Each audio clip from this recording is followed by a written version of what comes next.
Welcome back to the Live Free Miami podcast. I'm your host, John Kelly. And today we are lucky enough to have the one and only Matt Pack. Matt Pack is a friend of mine that I met when I was 25 years old as a brand new baby personal trainer. And Matt Pack has been one of the biggest influences on my life when it comes to fitness, when it comes to nutrition, when it comes to business. So I wanted to get him on the podcast so we could share some of the life lessons that he's taught me throughout the years with you guys, and we can hear what Matt thinks about the state of health and fitness today. Thanks for having me, John. My pleasure, bro. This is awesome. Yeah, I'm glad we can finally put one of our conversations on camera. For sure, right? Yes. Yeah, no vid, no did. That's right. Yeah, we've had many great conversations over the years, and some not so good ones. not so good ones. Yeah, that's like true. in the downtown athletic club. Yeah. But that 2004, 2005, we go way back. Great memories from that time. Oh yeah, for sure. I think one of the best memories for me was just being able to come to work, train, make money, go eat, laugh, hang out, laugh play a basketball, laugh a lot, train again. And it was a long day, but it was a great day. It was. And we get to wear things like this, like all day long. All it's day like, long. We used to talk about that all the time. This is my suit I got on right here. Yeah. And I think that was the beginning of. And we helped a lot of people. Oh yeah. Helped a lot of people too, right? And that's the beauty of it, is we can make money and a livelihood, create a livelihood, and take care of our family, and all at the same time have a great time. Yeah. And I think that's what people got to understand, that life isn't about sacrificing your health and your happiness to make money. Exactly. You can make money, be happy, and be healthy. Absolutely. Which kind of, is a change of paradigm. Yeah. But I think that the more we talk about it, the more people will understand that it's possible. Yeah, because it's not a job for us. No, it's not a job for us. It's a mission. Yeah. And that's what people got to look for in life, is missions. If you have a job, you're going to leave your job and you're going to do everything you can to forget about it. You're going to go home, and usually what people do is they find coping mechanisms. Sacrifice your health to make wealth, Yeah, yeah. And if you have a job that you don't like and you want to get away from, and you live for the weekends, then you might want to rethink about how you generate 100%. revenue. Because there's 100%. so many ways in today's digital economy to make money, and there is unlimited ways that you can learn new skill sets. When we were starting out, we had to get courses. Yeah. The internet was kind of early, so there wasn't too much going on with the internet. Perform better. Yeah. Power systems. There was like certifications, and there was VHS tapes, and you had to find a mentor and travel, but there was no Google at that time, I don't think. Nope. And YouTube was there barely no starting media. off. Yeah. There was no Facebook. No social media. And now you can pretty much get a course anywhere. Yep. And you can learn something for very cheap.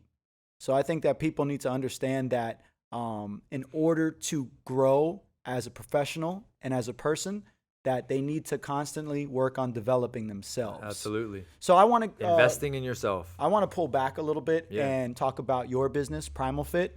So if you could share with us how you came about the Primal Fit concept and kind of how it's led you to where you are today. Well, the concept really came from when we were in Downtown Athletic Club. I remember reading like an Alwyn Cosgrove article on T Nation at that time about semi-private personal training. And as you know, there's only one 6 a.m. in the day, right? And those prime time slots like 6, 7, 8, and 9, they get taken up quickly when you're in a gym like we were. When you're in the training game, clients want those prime time early spots. They can work out before they go to work. So I was booked, like we were both booked back then. And you hit a financial ceiling. And I remember saying, all right, how do I increase my income here?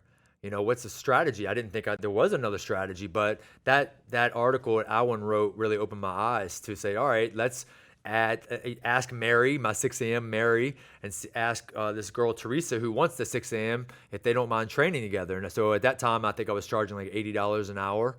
And I asked Mary, hey, if I bring you down to 60, can Teresa come in and train? So Teresa was happy at 60. Now I'm making $120 for the hour, right?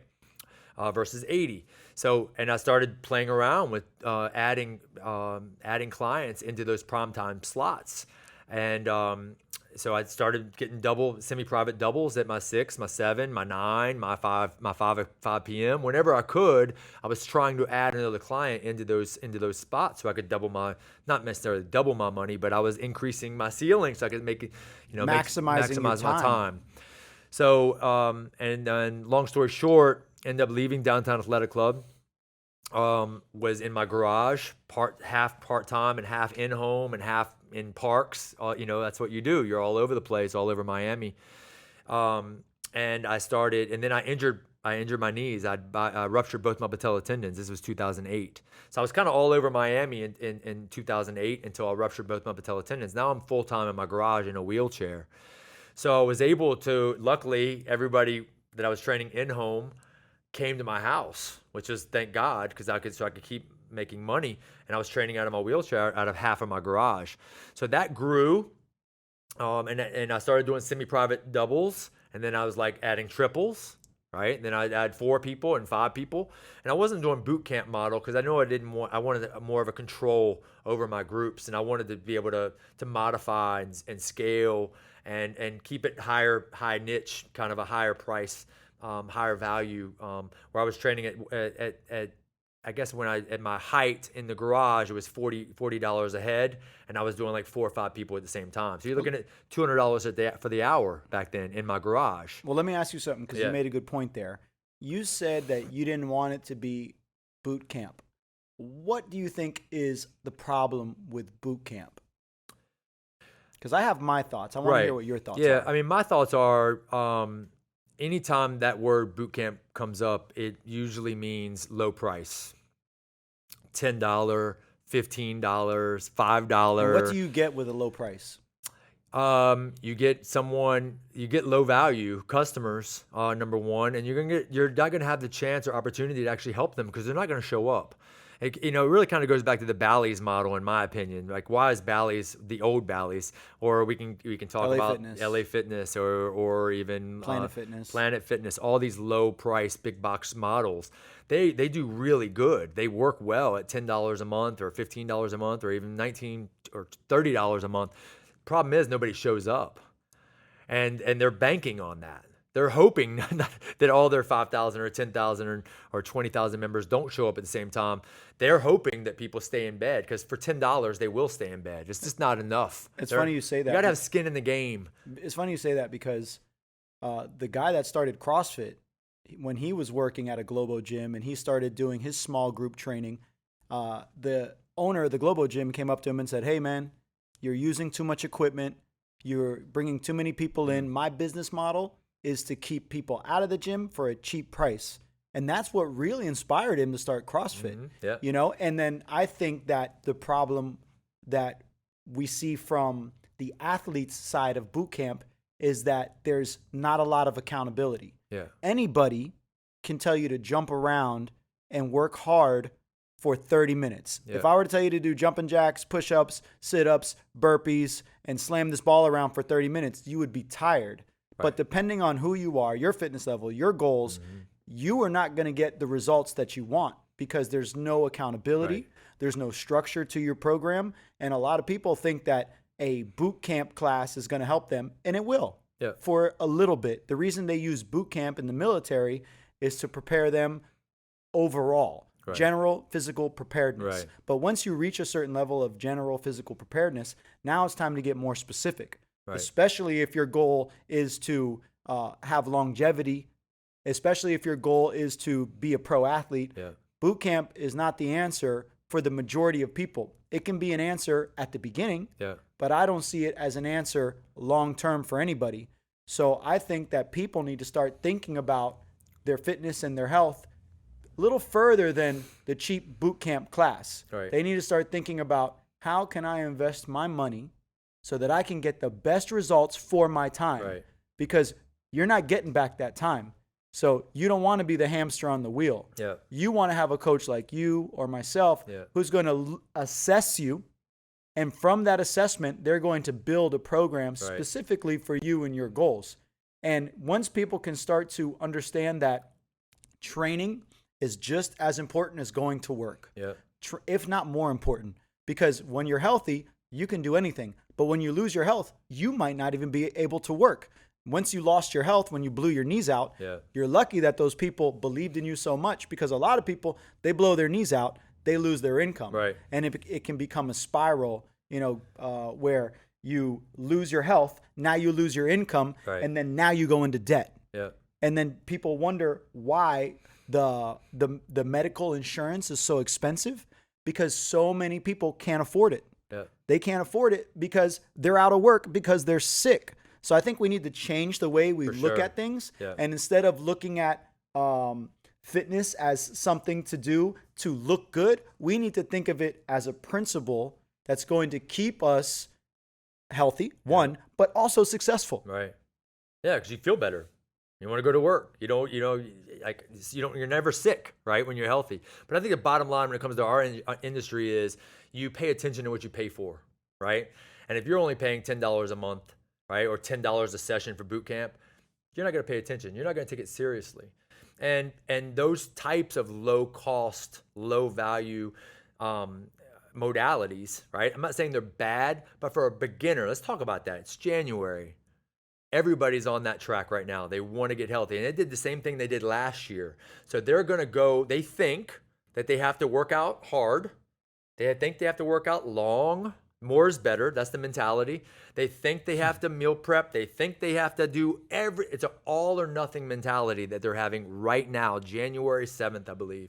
And that's where they're at. And they were there last year, and they're going to fall off before February, most likely, because they're going to do too much too fast. They're going to injure themselves. They're going to burn out, and they go, I knew it wasn't for me. I should have known. What they don't realize is they took the wrong approach again. They think that sweat equals fat loss or results. They think that fatigue. They think that it's soreness. They think that nauseousness and demolishing themselves equals results, right? But it's not indicative of a positive training session. And that's what I want to talk about later is like, let's talk about consistency. Well, how do we create a lifestyle? Because that's not sustainable. And look, boot camps are designed to smash you. It's really all it is. 20, 30 people in a room or in an outdoor, in a park. And it's designed, like you said, burpee, push up, run. There's usually no weight, right? It's all more cardio than anything. And it's designed to make you really tired. And what people don't understand is the more cardio you do, the more oxidative your body's going to be, which leads to increased aging. Right.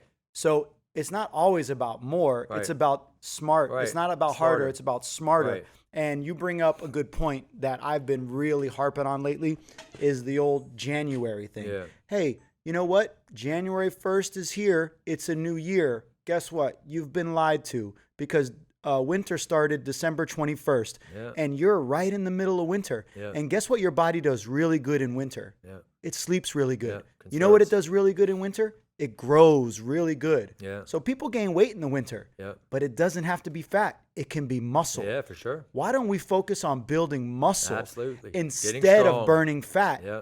Because guess what burns fat? Muscle. Building muscle. Yeah. So instead of saying, I'm going to burn fat, why not say I'm going to build muscle, which is a lot easier during the winter. Shift. It's a great mindset, great mind shift. Yeah, and guess when's a good time to burn fat? In the spring. In the summer. You know why? Because you built all the muscle and there's more light.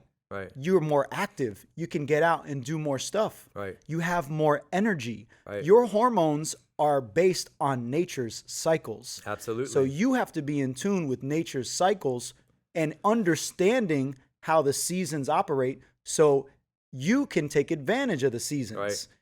Our ancestors didn't plant crops in the winter.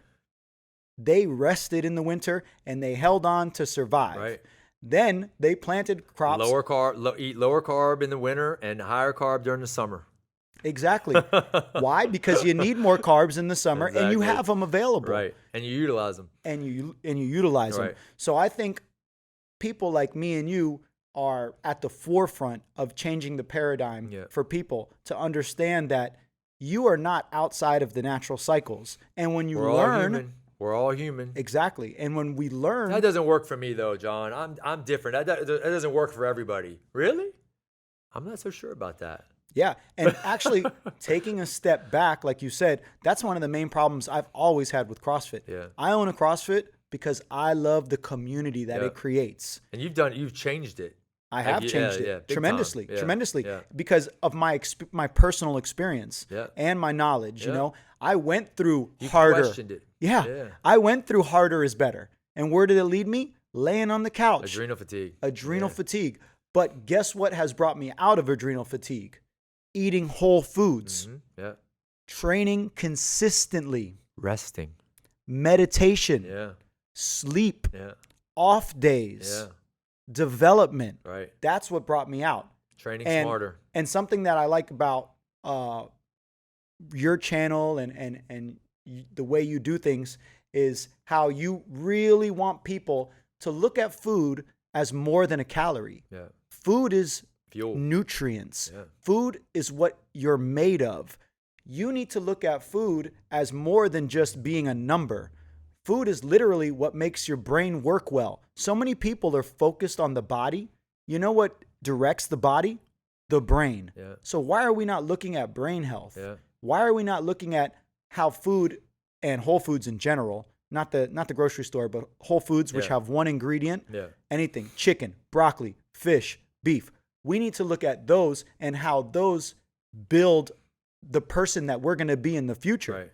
And processed foods, synthetic fertilizers, all of those things are going to, one, make you fat, Right. two, make you sick.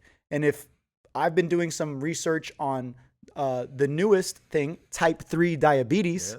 because Alzheimer's. sugar, exactly, Alzheimer's, sugar is destroying people's brains. Yeah. Because your brain uptakes sugar really easily. But the average American eats 100 pounds of additional sugar per year due to processed food. So why don't you elaborate a little bit on how you work with your clients and nutrition? Yeah, I mean, I think it comes down to re-education. You know, re-education, teaching them like this is a finely tuned sports car. You were born in a Lamborghini, right? It deserves high quality fuel, supreme unleaded, and we're being taught, ironically, and we can get into that why my thoughts are we are told to eat how we are, but we're putting diesel fuel in a car that's designed for supreme unleaded. Right. So it comes down to like just explaining to them that what fuel is, what food is actually there for. Yes, it can be for pleasure. Yes, of course. Yes, it can be for, breaking bread with your family and holidays. And, that's another all or nothing mentality right there. I tell people you don't get fat October through January. You get fat January through October. Nice. You know what I'm saying? Yeah. So it's like, listen, you have fun with your family, right? But use the strategies. Most people don't even think when they eat. Like, I feel like I'm going to have that. I want a little of that and give me that and give me a little of that, right? They're not even conscious when they eat. So it's about being more conscious about their food choices. And then I think it's important that their sickness becomes their norm. They don't even know how shitty they feel because it's so normal. So I that's why I love like a 30-day challenge. Some people are going to be like, oh, another 30-day challenge. But I think it's a great opportunity. It's short enough to really get some amazing results. It doesn't take long to fucking change somebody's health, like a 180, 30 days, right? And I know people are gonna be like, oh, but they're gonna fall off the wagon. Not necessarily. You can instill some new habits in 30 days. You can drop 15 pounds in 30 days. You can decrease your LDL in 30 days, your triglycerides, your C-reactive protein, increase HDL. You can feel better, energy, crazy energy. You can obviously lose body fat, transform your physique in only 30 fucking days. Eat real food. If it comes in a box, limit it. If it has a shelf life, limit it. If it has an ingredients list, limit it. Shop the perimeter of the store. It doesn't get more simple than that. 30 days. People are like, holy shit. I feel amazing. And it was only 30 days. Exactly. Imagine what 6 months will do. Imagine what 1 year will do. Right? So it's a mindset shift, going away from what we've been told, we've been lied to for so fucking long. And it's hard for people to understand. Like that, like why didn't anybody tell me this? Because it's a business. Correct. It's a business. They are not interested in health. There's no money in prevention. No. Right? And understanding that the agriculture, right, is cheap. It's cheap. You can make a It's ton of money. It's subsidized. subsidized. Yeah. And the What's subsidized profit- though? And the profit you can make from boxed foods, What soy foods? and corn and wheat and grains and even vegetables, right? That's all subsidized. High fructose corn syrup, sugar, flour, all these things that we're told that are healthy for us and they're not bad for us. Right? That's the same things they even feed the animals. Exactly. Super cheap, super high profit margins on them. And guess what else? They make you hungrier. Why? Blood sugar, eating all that sugar and eating all that flour, starting your day with Kellogg's and starting your day with the most important meal of the day, breakfast with cereal and grains. It just puts you on a blood sugar roller coaster. Eat low fat, high carb, and see how that goes for you. Can some people do it? Yeah, I'm sure some people can get away with it. Maybe if they're you have cyclists time, or they're and if swimmers. you have time to eat 5-6 meals a day, right? I mean, my wife does really well on a kind of a bodybuilding diet, but she lives that life. And she's a type A personality, and she can meal prep, and she enjoys meal prep and eating 6 meals a day, and carries it with her in a, old school like we used to back in 2004. That's what we did. But it's just it's an appetite, pardon the pun, for disaster, because it just sets you on this roller coaster ride, and you're constantly reaching for food.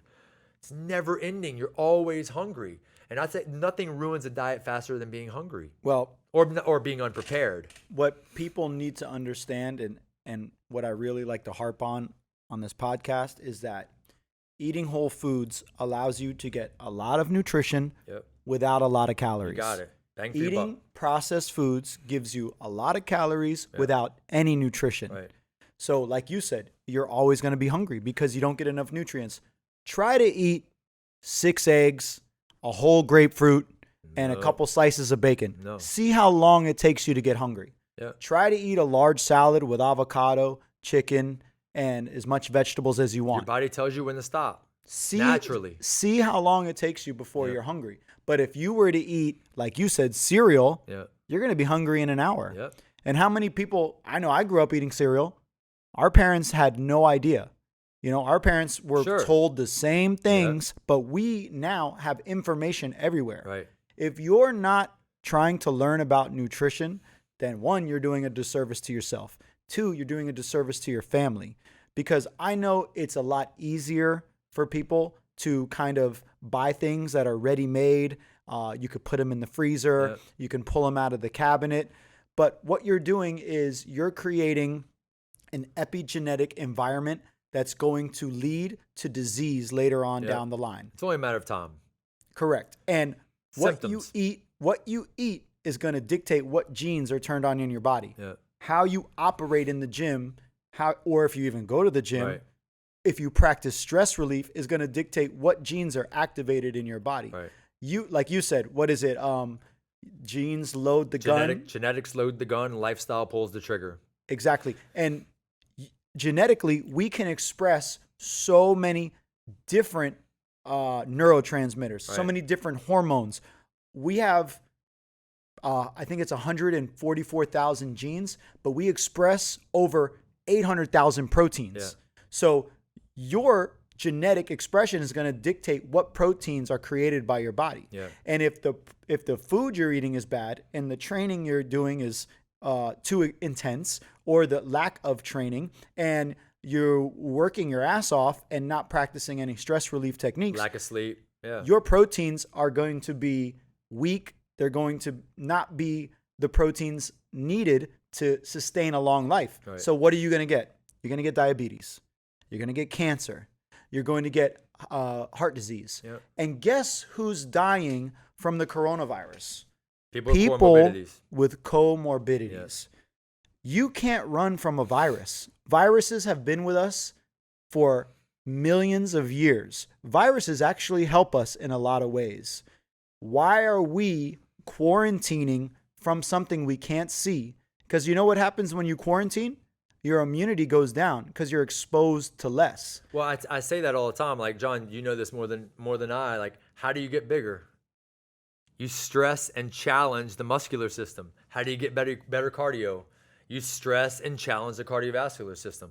How do you strengthen the immune system? You have to challenge it. You don't hide. I mean, that's why when we were kids, we were getting dirty. We're in the mud. We're outside playing. We're climbing trees. We're not washing our hands constantly. We're not desanitizing everywhere, everything around us. It just makes you more susceptible. When you hide from it and you're too clean, you're gonna be more susceptible to being sick. So we have to challenge the immune system, and that's what's so funny. Why aren't we talking about strengthening the immune system? Why aren't we talking about prevention? Why aren't we talking about improving our food quality? Why aren't we talking about moving more and getting more vitamin D when it's been proven to show that most people who get that succumb to this virus have low vitamin D levels? Why isn't it in the news how to improve our health to prevent this from happening? Why not? Because you don't want to empower people, because Right. you can't control powerful people. Yeah. You can control scared people. And weak. So and weak, of course. Yeah, yeah. And when the news is blasting you with death totals constantly, Yeah. there's no ticker down low where it says, guess what? How many people survived due to taking care of themselves? There's none of that. Right. So you see people, and because of this, you see people reliant on something that hasn't even been proven, a vaccination. People are lining up to get vaccinated by a vaccine that hasn't even been tested long enough to know if it's successful. I read an article yesterday about a doctor who died, who got vaccinated. He's a healthy guy. He has a stroke the next day after the vaccine. Now, I see people getting vaccinated on social media, and these are the same people posting pictures of the alcoholic drinks that they're having. And they think that because they put a vaccine in themselves, that they can drink, they can eat shitty, and they can do whatever they want. But the opposite is what's true. If you take care of yourself and you build your immunity and you relieve the stress in your life and you practice consistent training and you eat the right foods, you won't die from this disease. No. You'll get sick. I got sick. I had it for 2 weeks and I'm still here. But the funny thing and this is from Surgeon General and Dr. Fauci, this vaccine will not prevent you from getting the virus. It won't even prevent you from spreading the virus if you have it. It only lessens the severity of the virus if you get it. But the way I look at it is, majority of people that have it don't even know they have it. So how serious is it really when the majority of people that have it don't even know they have it? They're asymptomatic. And so it's already not bad. I mean, I'm not saying people aren't dying. I'm not saying it's not real. People die every day. I'm not going there. People die every day from a lot of things. I don't want to go there. Like people, absolutely. Or, heart disease, pneumonia, cancer, type 2 diabetes for sure. And the flu. I don't know where the flu is. A lot of people die from the flu. But what I'm saying is the death rate is not high. It doesn't warrant, in my opinion, a global vaccination program for a vaccine that doesn't even prevent you from getting the virus that we're trying to prevent. Correct. And it doesn't matter what you hear, what you read, what you see. You don't know if any of it is true. Right. You can't know unless you're the one who is doing the experiments. You're the one who's got the virus and you know that it works for sure. But what you can do? You can sleep 8 hours a night. Right. You can eat whole foods. Right. You can exercise and you can meditate. And if you do those 4 things, you are not going to die. Yeah, but when you're told, that's a sad thing, and we talked about this, when you're told that you have no power, you can't do anything about this. There's nothing you can do, right? Kind of like the old thing, oh, it's just your genetics. You're powerless. Sorry, Mary. Nutrition won't do anything to help this. It's just your genetic makeup. It depowers you. It takes away power. Like it's a cop-out because people are like, hey, it's out of my control. There's nothing I can do about this. Just have to do what I'm told, right? So that thought that we were given when we were kids, like it's out of our control. It carries over into life, and we just believe everything that authority tells us. So you don't question it ever. You just do what you're told. Correct. And if you've ever been involved in any kind of news article or news story, you know how they manipulate the information to make it more sensationalized. Right. I've been in a couple articles where I've been interviewed, and I've talked for an hour, and they take 2 things out of context, and they create the story that they want. Yeah. So that's happening every day. And guess what? Who owns the media? Because I own Live Free Instagram, so I can put whatever information I want on there. So whoever owns these media channels is also putting whatever information serves them. Who knows who their connections are? every politician is taking dollars from big pharma. Yeah. I'll tell you that right now. Yeah. Because there would be, if there wasn't lobbyists and there wasn't money in politics, then you might actually have people saying, hey, synthetic fertilizers are bad because guess what? We Right. found out they cause cancer. But we're still going to put them on your food because we think you're too stupid to do anything Right. about it. Right. Hey, guess what? Not only are we going to put synthetic fertilizers in your food, we're going to put it in your water too. And we're also going to feed it to your animals that we give you the meat from. Yep. Because you're not going to do anything about it. And like you said, you are not powerless. You can do something about it through the decisions you make with your money. You can buy organic food. If everybody started buying real Yep. organic food, Yep. then a lot of those conventional farm companies would go under. If everybody started eating beef that was grass-fed, or hey, how about you go kill it yourself? Yeah. Instead of eating it out of a slaughter factory Right. where these animals live in poor conditions, they're given antibiotics, they're given all sorts of hormones to get them fat, and you go out and do it yourself. Now you're really going to see how that changes your health, Right. and it changes the world. You can't. Or it could just go vegan like they want us to.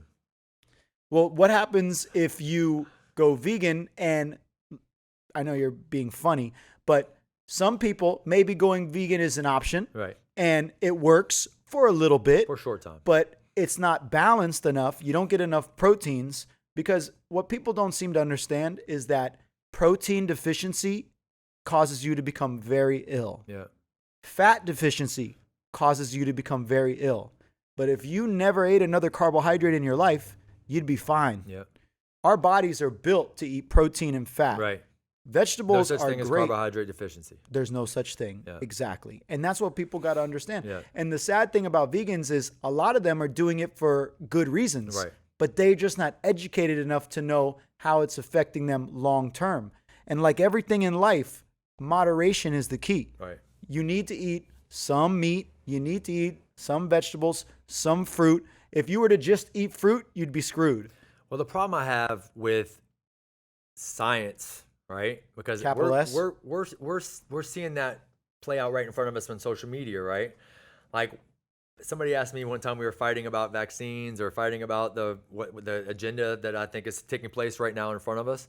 Like, and they asked me what my education level was, as if that matters, what my education level is. Like, I'm studying doctors and immunologists and virologists and experts from universities and people that write in peer-reviewed journals. Like, it just so happens that my science doesn't get shown on CNN, and it's actually being censored. What makes this science over here that fits your paradigm and fits the narrative of what's going on better than what happens over here? Right? Why? Why is that? And the same thing happens in nutrition world, epidemiology studies. It's all based off epidemiology, right? And it's like Can you explain to people what epidemiology is? So epidemiology is basically where the studies, or most nutrition studies, come from surveys. In other words, they'll give us a survey. Hey, for this past year, how much meat have you eaten this past year? How many vegetables have you eaten this past year? How much alcohol have you? And it's a survey. It's a food-related survey, right? So they take that into account when it comes to, let's say that meat's bad.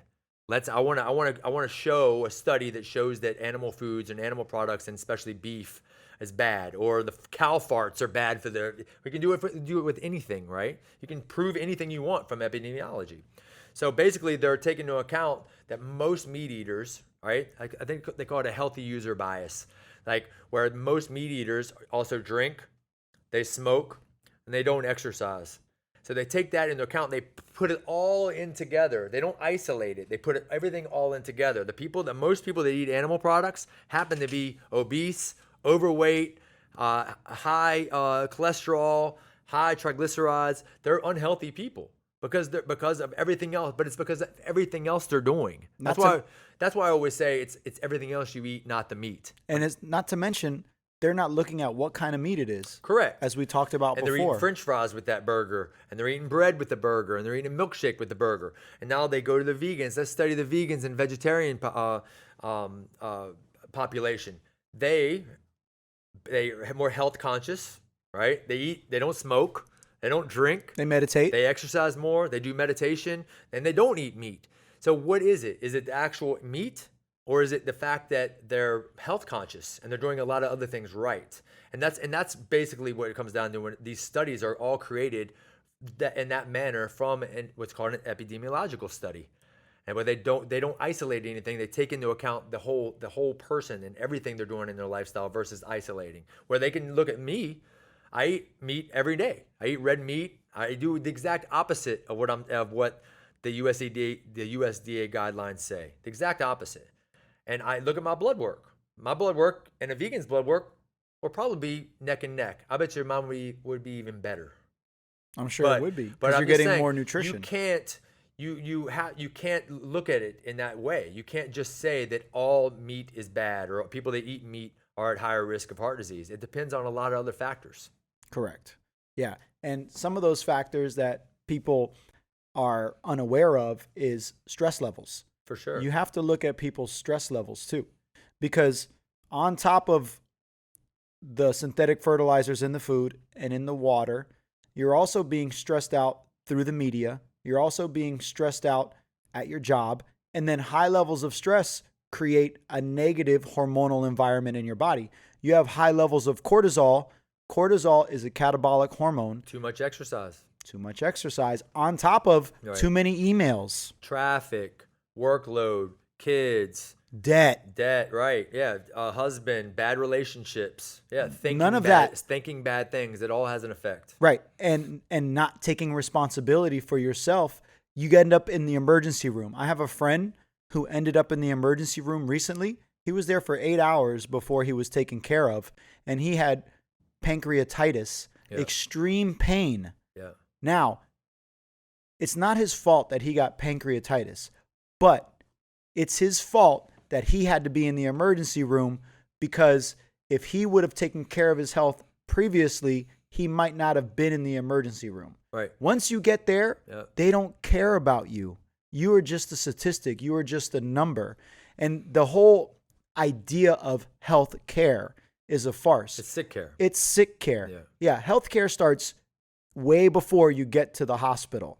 And if you think the healthcare industry is there to get you healthy, you're sadly mistaken, because all Western medicine does is give you a pill, a Band-Aid. And then what's going to happen when you take that pill? You're going to be imbalanced somewhere else. Yeah. When I was a firefighter, we would go and pick people up. They would call us for stomach pain. What medication are you on? Here's a bag of medication. Yeah. And you wonder why you don't feel good. Right. But if you try to tell these people anything about eating right, sleeping right, exercise, and stress relief, they look at you like you're crazy. Well, the problem here lies basically that the medical education system is pushed by and written by and taught by Big Pharma. Big Pharma, right? So they're not taught prevention. No. Right? They're not taught health at all. They're taught sickness. They're taught pharmacology while they're there, right? And that's why they don't teach it to their patients. Correct. And it's a bigger problem, right? Because they're good doctors out there. Of course. And they're there for the right reasons. They want to help people, but they're brainwashed as well.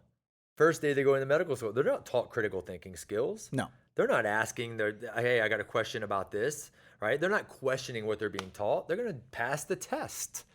They have to pass the exam so they can go on and start their business. So they believe wholeheartedly that meat is bad for you and cholesterol causes heart disease and all the other myths that they're still teaching that they learned fucking 30 years ago. They don't have continuing education. They're taught by most likely a Big Pharma rep that comes to their office to give them their pills to sell. I'll tell you what. And I don't mean that I'm trying to not be so judgmental on that, but it's the truth. They're overworked. They have an average of 2 minutes per client, per patient. 5 minutes max. They don't have time to say, hey, what'd you have for breakfast this morning? Can you give me a food diary? How much are you exercising? How much water do you drink? What's your stress level? What's your sleep quality? What do you do for a living? They're not providing a solution. They're providing a Band-Aid. And the person that's in there is coming for a Band-Aid too, because it's easier to pop a pill. It's almost like this. If you have an engine and you're in the car and the engine light pops on, it's essentially putting a piece of tape over top of the engine light so you can't see it anymore. Or better, going inside the engine and snapping the wire where the red light is coming from, right? So you can't see it anymore. That's a Band-Aid. And that's where the money is. There's Correct. no money in preventing the symptom from happening in the first place. And I hate to say it, but the system is set up for customers. They don't want you dead, but they don't want you healthy either. They don't make money off you and I. They make money off people right in between, smack dab. They want you sick. The sicker you are, the more money they are, the better customer they are. So they're not going to teach health. And if you do teach it, they'll get rid of you. Correct. Or they'll censor you. Correct. Or they'll scold you. They'll slap you with a fine. So you have to stay in line. It's very difficult to tell anything other than what you're taught in medical school, or you'll be reprimanded. Imagine if you were to stop what you learned at 22 and you were to teach it for the rest of your life, or say 25. I don't know how long doctors are in school, but say 25. 30, probably till they're 30. That's the problem. They spend a ton of money for that information, so they believe it. They're walking around with horse blinders on their whole entire life. If they hear anything different, they just turn away. Oh, they'll say that's fake science, fake news, and they go like this. They don't even question anything they get. Well, imagine if we did that and we stopped learning. Imagine how you trained people at 25 versus how you train people now. Yeah. I was a totally different person. Yeah. I used to think that you could exercise more and eat less in order to lose weight. Yeah. And yeah, that'll work for a week, but then that'll destroy your metabolism. Yeah. Now, through years of continuing education and experience, I know that there's a better way.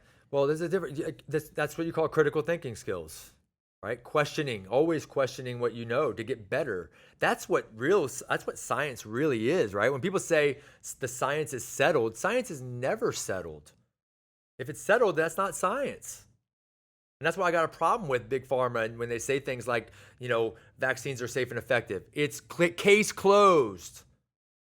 Case closed? How does that affect your DNA 30 years from now? No one knows. That's the problem. And until they accept they have full immunity. Yeah, they can pretty much say and do whatever they want. They can say and do whatever they want. There's no liability from that company. You can sue Big Pharma for say Vioxx, which they did, right? Which people did. Like, there's plenty of drugs out there on the market right now that hurt people, and they get sued for it. There's class action lawsuits all the time, but you can't do that with vaccines. So that's why that's why I have a big problem with vaccines. So how would you tell somebody to avoid getting sick? If I were to walk up to you and I were to say, Matt, I don't want to take this vaccine. I want you to tell me what I need to do. Give our listeners a breakdown of what they need to start doing. Well, it starts with food. It starts with food. And look, here's a breakdown. Obviously, we can get into sleep and stress management and supplementation, stuff like that too. But I always say this to people who are in the gym to lose weight or to get healthy by going to the gym, right? And they're over-focusing on exercise. This is a good analogy, and I think it can be used with any of the other things that we're going to talk about. Like, there's 168 hours in a week. And even if this person's coming 5 days a week to train, and there's plenty of fat people that go to the gym 5 days a week. Overweight people finish marathons all the time. There's overweight spinning instructors, overweight marathon runners, overweight aerobic instructors. There's overweight people that over-exercise all the time. How could that be? Do they need to work out more? Should they work out longer? Maybe they need to work out harder. And then they leave the gym, all right? There's 168 hours. They're working out for 5 hours a day. There's 163 other hours in a week. What are they doing with it?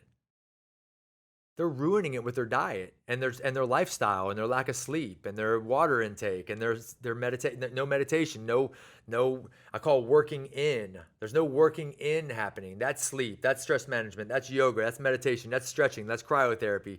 That's working in. There is no working in, and they're not doing anything about their food intake. They think it's all about output, and they're failing to see what's the hardest thing. Sometimes the easiest thing is to go to the gym. But when they leave those doors, they screw it up. And they're like, I don't understand. I work out 5 hours a week. What's going on? Well, what are you doing the other 163? Like, they're sabotaging themselves with the food they put in their mouth and the lack of sleep, right? And no stretching and no mobility and all these other things that we and we lack filter. Right. of developing education. Right. Yeah. Because I can guarantee you, if you read a book on eating better, you're going to eat better. Yeah. If you read a book on exercise, you're going to exercise more consistently. But if you're putting trash in your head, you're looking through Instagram, you're scrolling Facebook, you're watching CNN, watching the news, watching Fox, propaganda. Yeah. that's what you're going to put out into the world. Whatever you put in your body is what you put out. Yep. And people think, oh, okay, I can just go to the gym, like you said. No, you have to go to the gym, yes, but you also have to put it's a pillar. It's an important pillar. The right information. And food is information. Right. Food tells your body what to do. Food tells your brain how to operate. If you have an unhealthy brain, you have an unhealthy body, which leads to an unhealthy life. I have a friend of mine who told me he was in a creative funk and he couldn't figure out how to get out of it until he went to the gym and all the floodgates opened up. Yeah. And he even knows that he should be training. Or go ride a bike. Go for a walk. I get incredible ideas when I just go for a walk or a bike ride. I'm like, wow, I got a great idea for a post. Or I want to call one of my clients out that I know is dealing with something. They have a problem. And I came up with something creative. I got an article idea. I think I want to write another book. You know what I mean? Like all these things. Look, the 6 pillars, I'm sure everybody has their own 6 pillars. Yours may be different than mine. But number 1's mindset. Right. Number 2 is nutrition. Number 3 is strength. Number 4 is conditioning. Number 5 is restoration. But number 1, right? I think number 1, even before mindset, is coaching. You need a coach. I truly believe that. I have a coach. That might be the number 1 pillar between mindset. Because I really think, I think mindset is number 1, because if you don't have the right mindset, you're not going to hire a coach, right? So I'm going to go out on a limb that number 1 should be mindset. Number 2, coaching, strength training, conditioning, recovery, right? There's my 6 pillars right there. People need a coach. You can't do it by yourself. And it's not just about a training coach. Right. It's also about a leadership coach. A it's mentor. also about a business coach. Right.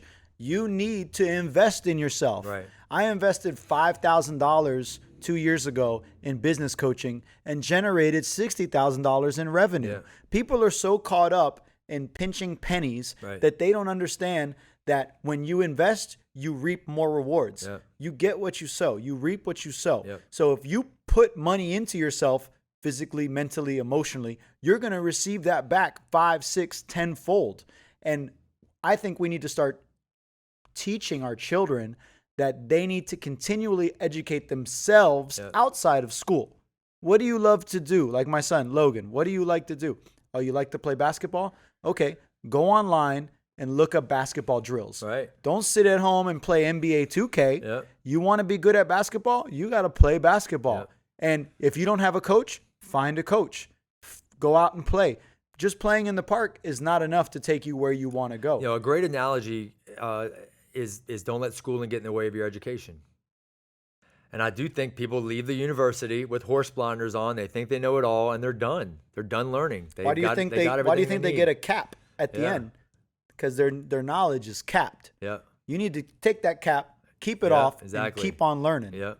Yeah. Exactly.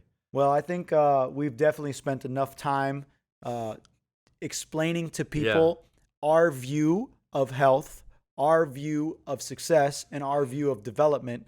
And I really want to thank you for coming on here and dropping the knowledge bombs that you did. And I also want to thank you for taking me under your wing when I was 25 years old and showing me that there's a better way to do things. And because of you, I'm here today. Oh, thanks, man. Appreciate so I that. just wanted to tell you I appreciate you, and I thank you for coming on the podcast. And I look man. forward to having you back on Thanks, here man. again. I'd be honored. Thanks for having me. Appreciate you, John. All right, guys. This is another episode of the Live Free Miami podcast. If you want to follow Matt, you can follow him at Primal Fit and at Matt Pack Moves.